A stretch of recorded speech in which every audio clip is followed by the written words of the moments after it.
আপনার NID card ব্যবহার করে অন্য কেউ সিম ইউজ করছে আর আপনি হয়তো এই বিষয়ে জানেনই না।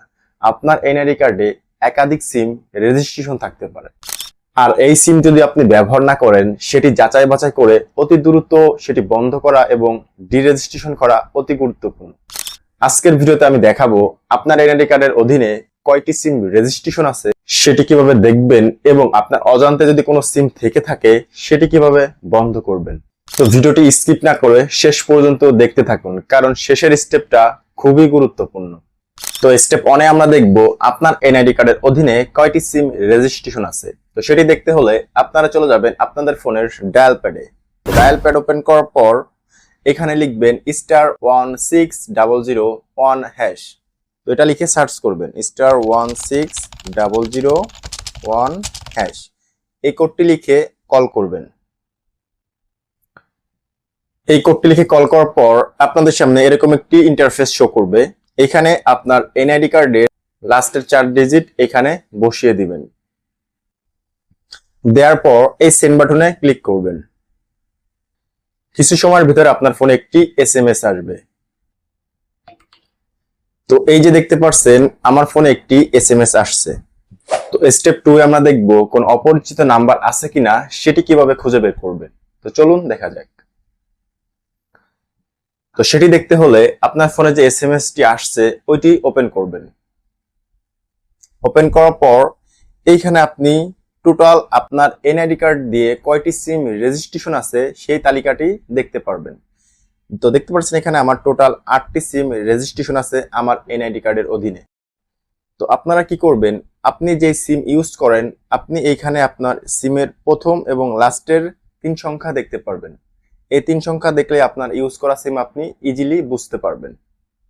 এবং এর ভিতর যদি আপনি দেখেন যে আপনি ইউজ করেন না এমন কোনো সিম আছে, সেটা দেখে প্রথমে ঘাবড়াবার কিছু নেই। এমনও হইতে পারে যে আপনি অনেক আগে সিম কিনছিলেন, সেটা আপনার এখন ব্যবহার করেন না বা হারিয়ে গেছে, আপনার হয়তো বা লাস্টের বা ফার্স্টের নাম্বারগুলো মনে নেই। সেক্ষেত্রে আপনার নিজেরও ওইটা হতে পারে, আগে জাস্টিফাই করবেন। এমনও হইতে পারে আপনার পরিবারে কেউ আপনার এনআইডি কার্ড দিয়ে সিম কিনছে, সেটাও হইতে পারে। আগে যাচাই বাছাই করে দেখবেন। তো তারপর যদি দেখেন যে এখানে আপনার পরিচিত বাদে আপনার ফ্যামিলিতে ইউজ করে না এমন কোন সিম বাদেও সিম আছে, তখন এটির বিরুদ্ধে ব্যবস্থা নেওয়া অতি গুরুত্বপূর্ণ। তো এইভাবে আপনারা আগে আপনার নিজের সিম যাচাই বাছাই করে তারপর ব্যবস্থা নেবেন। এখন আমরা স্টেপ 3 তে দেখব অপরিচিত নাম্বার কিভাবে বন্ধ করবেন। তো আপনার ফোনে আসা এসএমএস থেকে যদি কোনো অপরিচিত নাম্বার খুঁজে পান, তো সেটি বন্ধ করার জন্য ওইটি কোন কোম্পানির সিম, যদি গ্রামীণ হয় গ্রামীণ, বাংলালিংক হলে বাংলালিংক, এই যেই কোম্পানির সিম হোক আপনারা সেই কাস্টমার কেয়ারটি খুঁজে বের করবেন। আপনাদের বাজারের আশপাশেই কোথাও পেয়ে যাবেন। তো আপনার এনআইডি কার্ডটি আপনার সাথে নেবেন। সাথে নেওয়ার পর সেই কাস্টমার কেয়ারে যাবেন যেই কোম্পানির সিম। যার পর আপনি তাদের সাথে শেয়ার করবেন যে আমার এই নাম্বারগুলো অপরিচিত, আমি এগুলো বন্ধ করতে চাচ্ছি। বন্ধ করার জন্য তাদের কাছে এনআইডি নাম্বারটি বললে তারা আপনার লিস্টটি চেক করবে। তখন আপনাকে বলবে যে আপনার কোন নাম্বারটি অপরিচিত। তখন আপনি বলবেন যে নাম্বারগুলো আপনি চিনেন না। বলার পর তারা ওইখান থেকে আপনার সিমগুলো বন্ধ করে দিবে।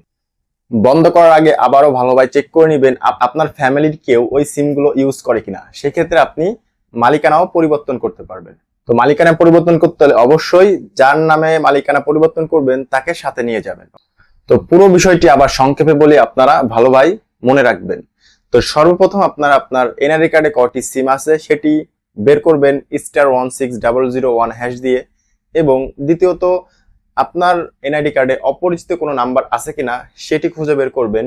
তো তৃতীয়ত কিভাবে সিমটি বন্ধ করবেন, আপনারা আপনাদের বাজারের আশেপাশে যেই সিম বন্ধ করবেন সেই সিমের কাস্টমার কেয়ার খুঁজে বের করবেন। সেখানে গিয়ে আপনার এনআইডি কার্ডটি তাদের কাছে পেশ করবেন এবং বলবেন যে আপনার এনআইডি কার্ডে যেই অপরিচিত সিমগুলো আছে সেটি আপনি বন্ধ করতে চান। তো তাদের কাছে বললে তারা বন্ধ করে দিবে। আবার যদি মালিকানা পরিবর্তন করতে চান সেটিও বললে আপনাদের মালিকানা পরিবর্তন করে দিবে। তো আজকের ভিডিওটি এই পর্যন্তই।